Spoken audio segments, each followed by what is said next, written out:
श्री राधे। बोलिए श्रीमद् भगवत पुराण की जय। समस्त पांडाल में आए हुए धर्म प्रेमी बंधुओं एवं समस्त माताएं बहनों, आपको ज्ञात करा दिया जाए कि यह कार्यक्रम M.K. विश्वकर्मा जन जागृति ग्रुप द्वारा आपके समक्ष प्रस्तुत हो रहा है और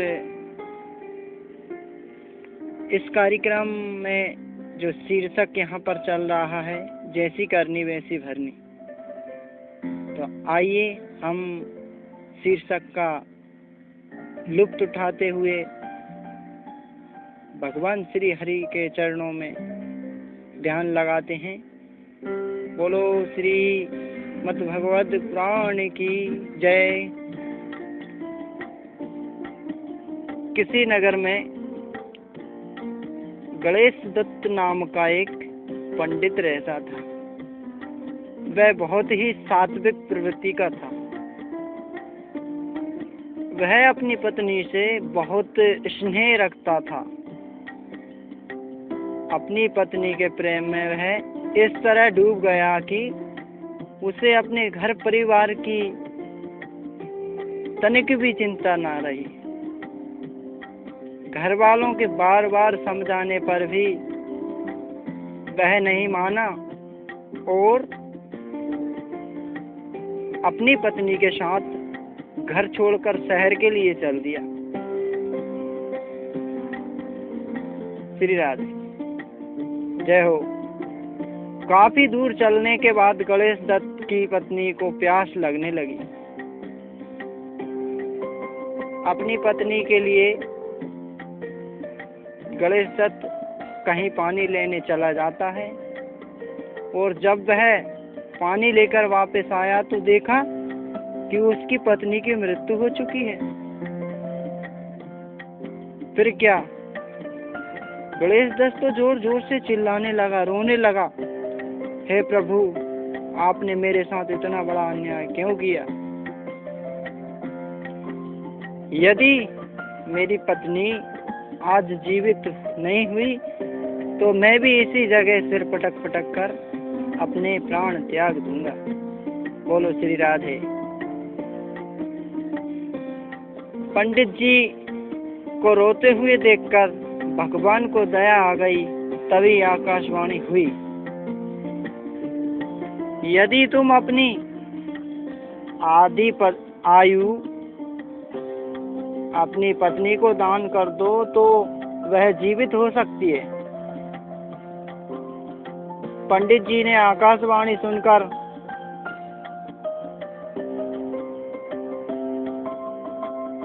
ध्यान दिया और आकाश की तरफ मुंह करके कहा, हे प्रभु, मुझे आपकी आज्ञा स्वीकार है। कृपया आप मेरी पत्नी को जीवन दान दे दीजिए।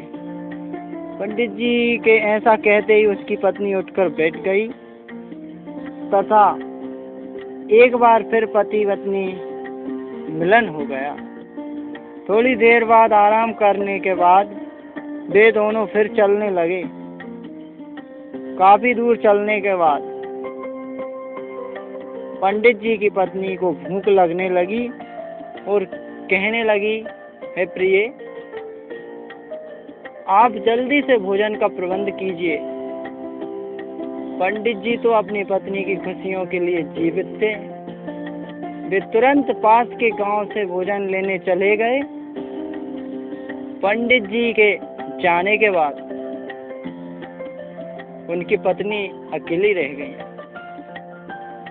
तभी अचानक संगीत का मधुर स्वर सुनाई दिया उन्हें। उसने देखा कि आम के वृक्ष के नीचे एक लंगड़ा व्यक्ति अपनी मधुर आवाज में गाना गा रहा है। ज्यों ही गाने की आवाज सुनकर पंडित जी की पत्नी से रहा ना गया। और लंगड़े पर मोहित होने लगी वो। जाकर बोली, हे महान गायक, मुझे जीवन में केवल आप जैसे इंसान की तलाश थी। आज से तुम मेरे हो और मैं जिंदगी भर तुम्हारे साथ हूँ। ऐसा पत्नी कहने लगी। इस तरह किसी सुंदर नारी के मुख से प्यार भरी मधुर बातें सुनकर लंगड़ा मन ही मन बहुत खुश हो गया, क्योंकि वह स्वयं किसी सुंदरी का प्यार पाने के लिए तड़प रहा था। इसी बीच पंडित जी खाना लेकर आए। दोनों ने मिलकर एक साथ खाना खाया। श्री राधे। और फिर लंगड़े को देखकर पंडित जी से कहने लगी, इस बेचारे का इस दुनिया में कोई नहीं है, क्यों ना इसे हम अपने साथ रख लें। पंडित जी तो पत्नी के गुलाम थे। उन्होंने लंगड़े को भी अपने साथ रख लिया। इस प्रकार तीनों एक साथ रहने लगे। लंगड़े तथा पंडित जी की पत्नी का प्रेम प्रतिदिन बढ़ने लगा और वे दोनों पंडित जी को अपने प्रेम में बंधा समझकर अपने रास्ते से हटाने का उपाय सोचने लगे।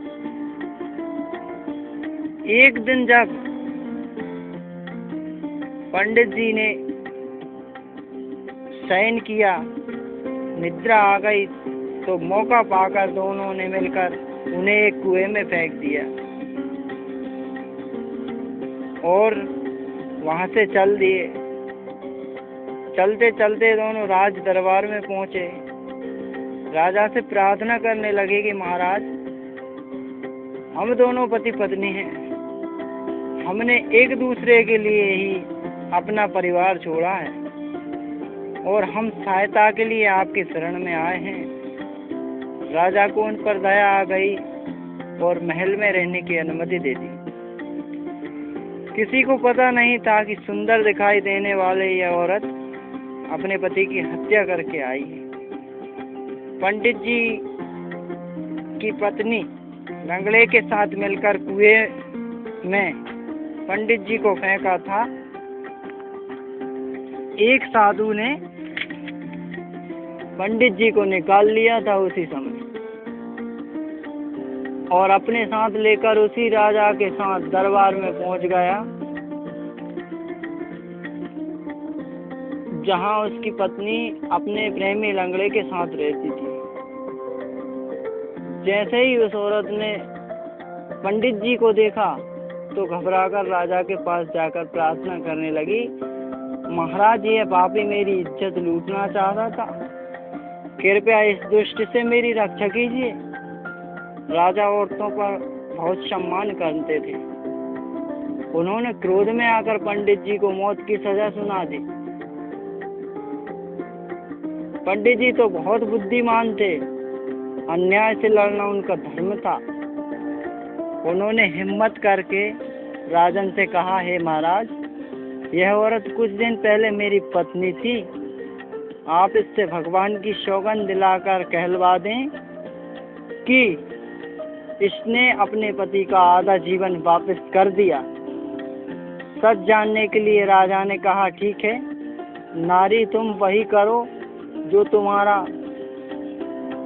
यह ब्राह्मण कह रहा है। तुम जानती हो कि हमारी आज्ञा का पालन करना ठीक है और ना करना मौत को दावत देना है।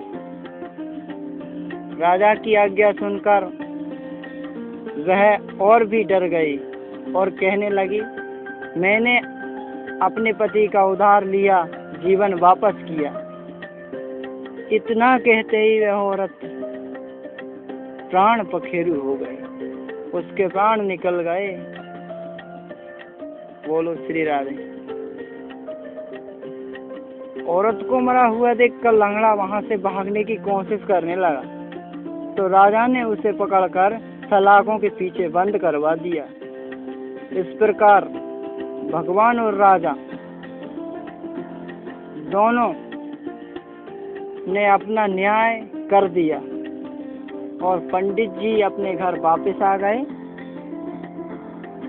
इस शीर्षक से हमें ये शिक्षा मिलती है, जो इंसान जैसे कर्म करता है उसे वैसा ही फल मिलता है। जी हाँ दोस्तों, यदि आप इस कार्यक्रम में अपनी राय रखना चाहते हैं तो हमसे हमारे नंबरों के द्वारा आप सीधा जुड़ सकते हैं। हमारे नंबर नोट करें 9977264120। जी हाँ, इस नंबर पर आप कॉल करके सीधा जुड़ सकते हैं हमसे और अपनी राय हमें सुना सकते हैं। इसी के साथ जय जय श्री राम।